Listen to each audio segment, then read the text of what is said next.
बदलते समय के साथ में ग्रह बदलाव करते हैं, बदलते समय के साथ में आप और मैं भी बदलाव करते हैं। जैसे जैसे ग्रह बदलते हैं, कई बार वह अपनी राशियां बदलते हैं। जैसा अभी कुछ समय पहले शनिदेव बदल लिए अपनी राशि को मार्च महीने में, मई महीने में राहु केतु और बृहस्पति भी अपनी राशियां बदल चुके हैं।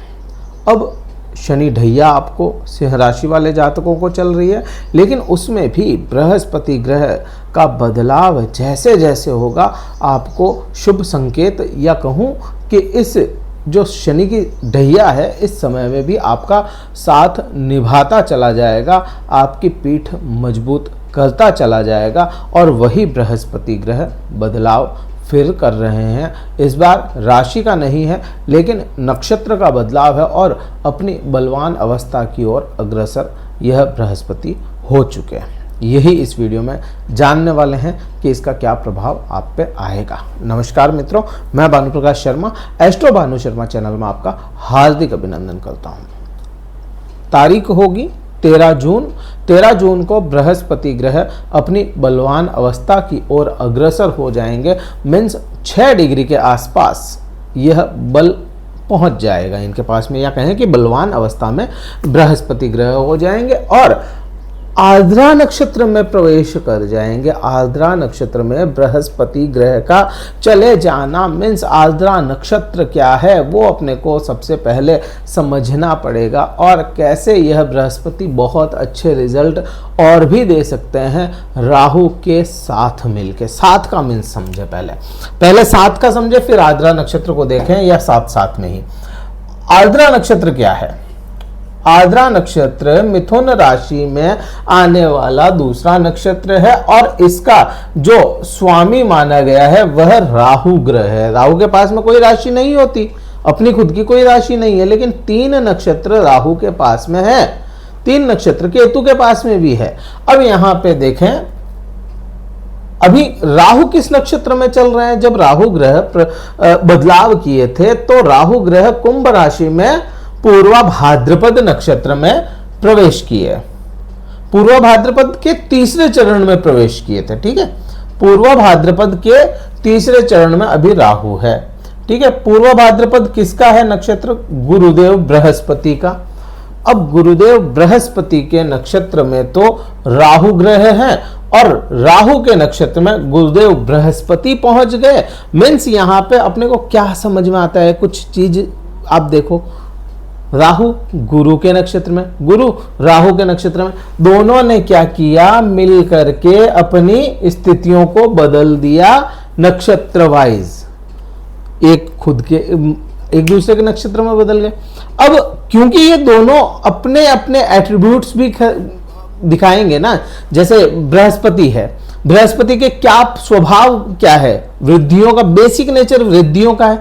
अब यह आर्द्रा नक्षत्र में, आर्द्रा राहु के एट्रीब्यूट्स आ गए उसमें। अब राहु के और बृहस्पति के एट्रीब्यूट्स आपके कहां मिल जाएंगे? जहां पे ये है आपके मिथुन राशि, मीन्स लाभ भाव में।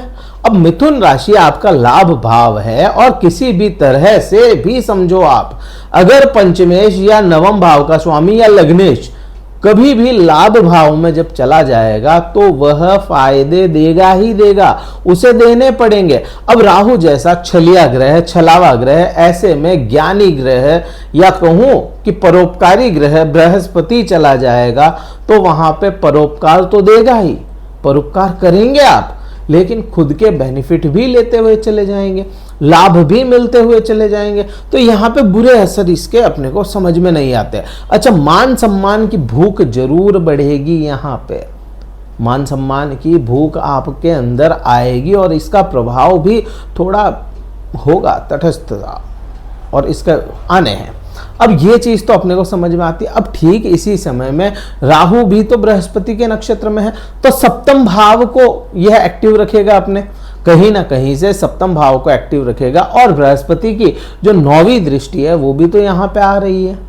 तो 7वां भाव व्यापार हो गया, व्यापार के लिए दौड़ना, व्यापार की भूख बढ़ जाना, पति पत्नी की एक्सपेक्टेशन बढ़ जाना, और उन एक्सपेक्टेशन पे कहीं ना कहीं खरे उतरने का भी यह समय होगा। इसी समय में मैंने कहा पिछली बार कि शायद ऐसा खरा ना उतरने दे, लेकिन अभी की जो स्थितियां बन रही है, बृहस्पति ने जैसे ही आर्द्रा नक्षत्र में परिवर्तन किया तो अपने प्रभाव भी बदलेगा।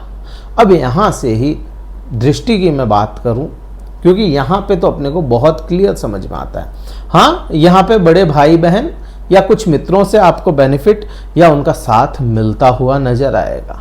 अब यहाँ पे दृष्टि संबंध, जैसा कि आप भली भांति जानते हैं या मैंने पहले भी कई बार बताया है कि बृहस्पति, राहु और केतु ये तीनों ग्रह एक समान दृष्टियां रखते हैं। तो अब बृहस्पति की जो 5वीं दृष्टि होगी, यह 5वीं दृष्टि कहीं ना कहीं आपके तीसरे भाव पे जा रही है। तीसरा भाव क्या है?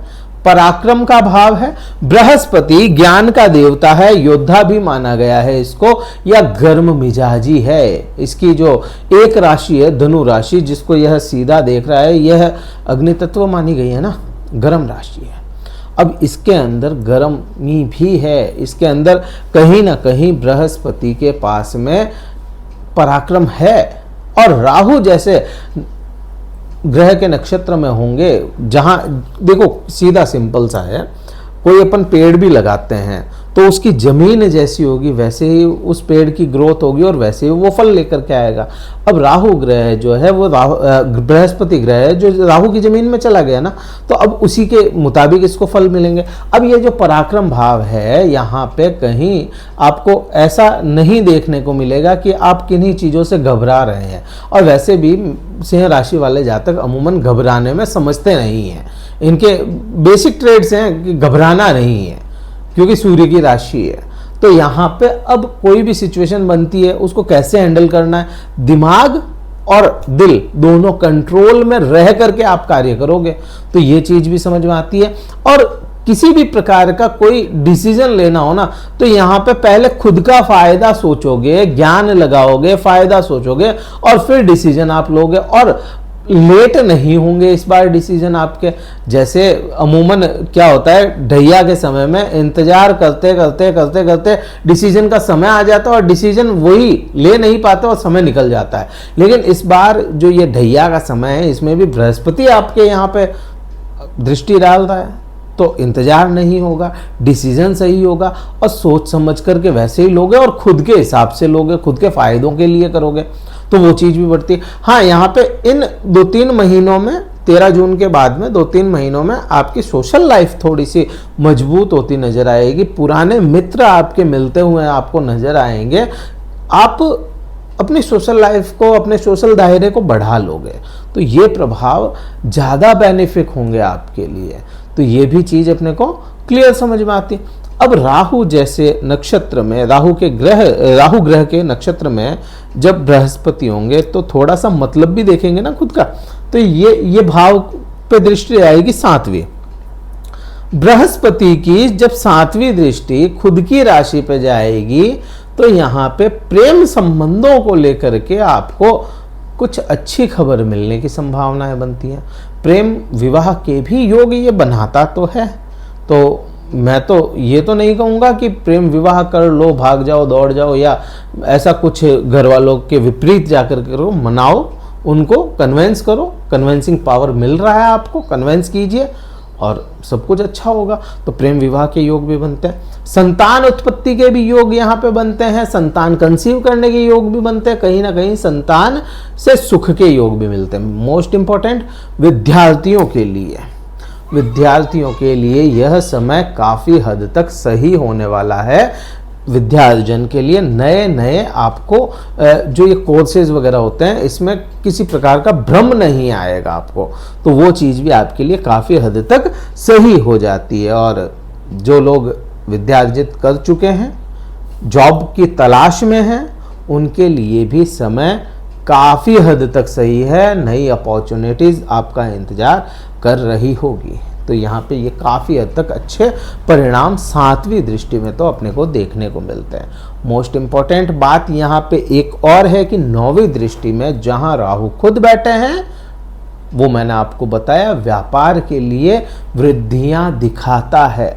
पति पत्नी के लिए एक्सपेक्टेशन बढ़ जाएगी और वो एक्सपेक्टेशन पे खरे भी उतरने की पूरी कोशिश करेंगे। तो आपके लिए यह समय ढैया होते हुए भी कुछ हद तक ठीक है। हाँ, शनिदेव आपको कहाँ परेशान कर सकते हैं, क्योंकि ढैया है तो परेशानियां हो सकती है। क्यों? क्योंकि छठे भाव और सातवें भाव के स्वामी आठवें भाव में बैठे हैं। अब ये जो दृष्टियां हैं शनिदेव की, जहां पे आपको जैसे कर्म क्षेत्र को लेकर के, आपकी वाणी को लेकर के कुछ समस्याएं देखने को मिल सकती है। हाँ, यहाँ पे शनिदेव की जो 10वीं दृष्टि है पंचम भाव पे भी जाती है, लेकिन पंचम भाव पे बृहस्पति स्थितियों को संभालते हुए नजर आएंगे। क्या उपाय किए जाए? देखिए, उपाय क्या करने चाहिए। छठे भाव का स्वामी है, उसके दान कर सकते हैं। जैसे तेल से बनी हुई वस्तुएं, उनका दान करें, तिल का दान करें, तेल का दान करें, ये अच्छा है। बृहस्पति ग्रह के बीज मंत्रों का जाप आपको करना चाहिए, बहुत अच्छे रिजल्ट आपको देखने को मिलेंगे। और ये वीडियो कहीं अच्छा लगे, लाइक कीजिए, शेयर कीजिए, सब्सक्राइब जरूर कीजिएगा चैनल को। कुंडली विश्लेषण अगर करवाना चाहते हैं, डिस्क्रिप्शन में कार्यालय के नंबर दिए गए हैं, व्हाट्सअप मैसेज द्वारा संपर्क करके अपना स्लॉट बुक करवा के मुझसे बात कर सकते हैं कुंडली के लिए। इस वीडियो में इतना ही था। जय हिंद, वंदे मातरम, भारत माता की जय।